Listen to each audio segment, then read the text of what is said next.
नमस्कार दोस्तों, ये video editorial compilation for mains का पार्ट है। आप प्लेलिस्ट में जाके एडिटोरियल की वीडियोस पेपर वाइज और टॉपिक वाइज देख सकते हो।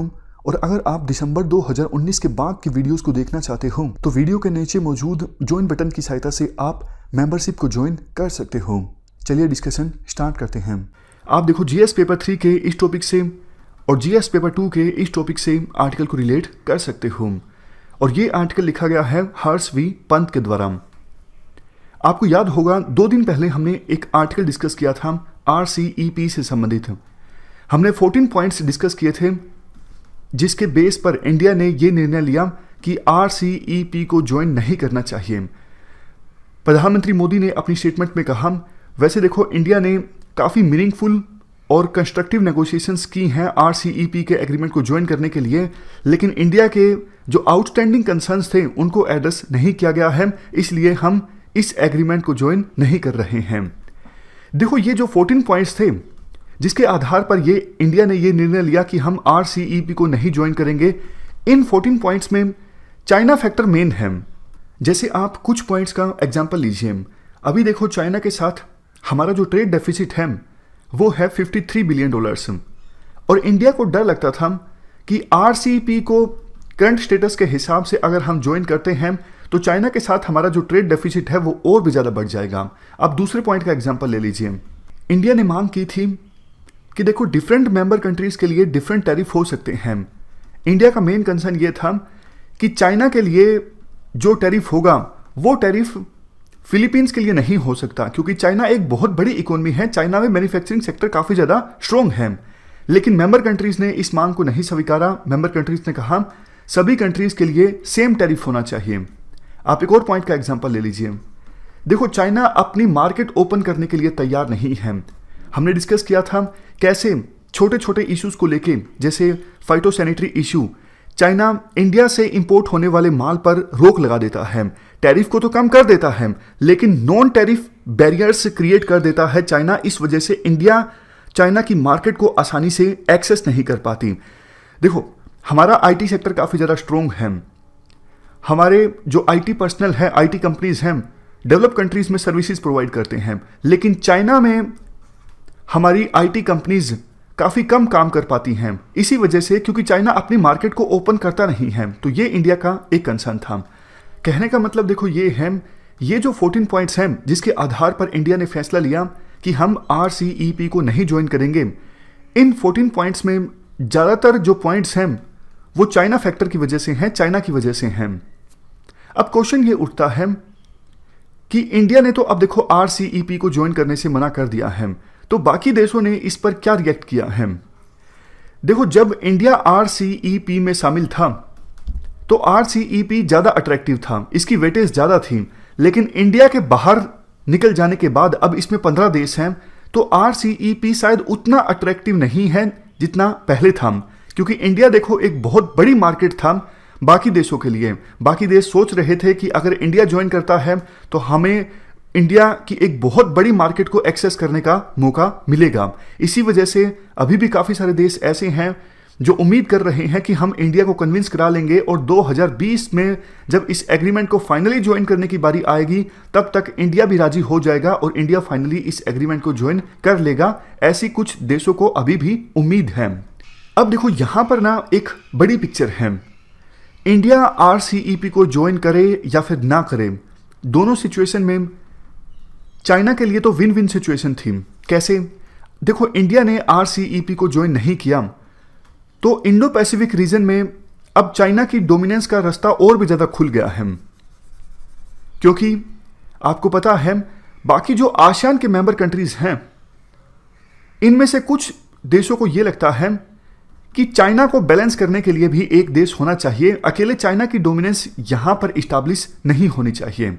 वैसे देखो, पहले USA प्रयास करता रहा है कि इस रीजन में चाइना की डोमिनेंस को इस्टेब्लिश ना होने दिया जाए, और USA इसके लिए लाइक माइंडेड कंट्रीज के साथ कोऑपरेशन भी इस्टेब्लिश कर रहा है, और जिनमें से इंडिया भी एक है।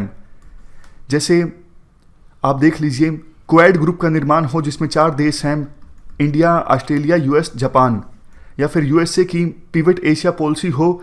इन सभी एक्शंस का मकसद ये है कि इंडो पैसिफिक रीजन में चाइना का आधिपत्य इस्टाब्लिश होने से रोका जाए।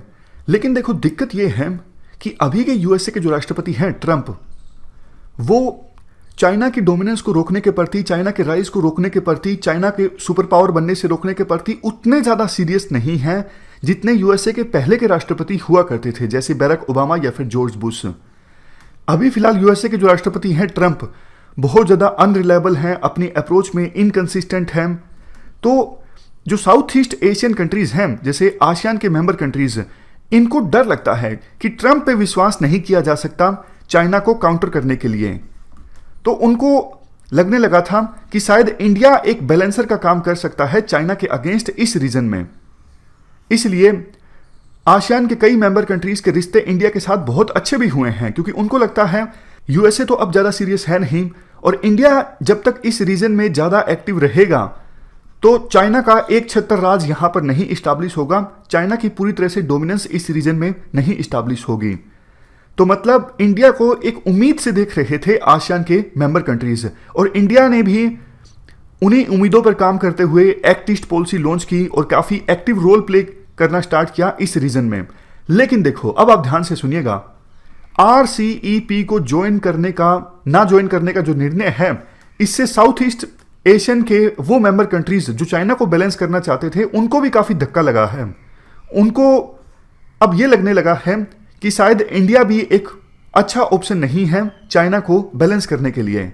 हालांकि कुछ देश ऐसे हैं, जैसा शुरुआत में भी हमने डिस्कस किया था, जिन्होंने अभी उम्मीद नहीं छोड़ी है। वो चाहते हैं कि इंडिया इस एग्रीमेंट का पार्ट बने, जैसे जापान के प्रधानमंत्री ने कहा कि हम बात करेंगे इंडिया से ताकि इंडिया भी इस एग्रीमेंट का पार्ट बने।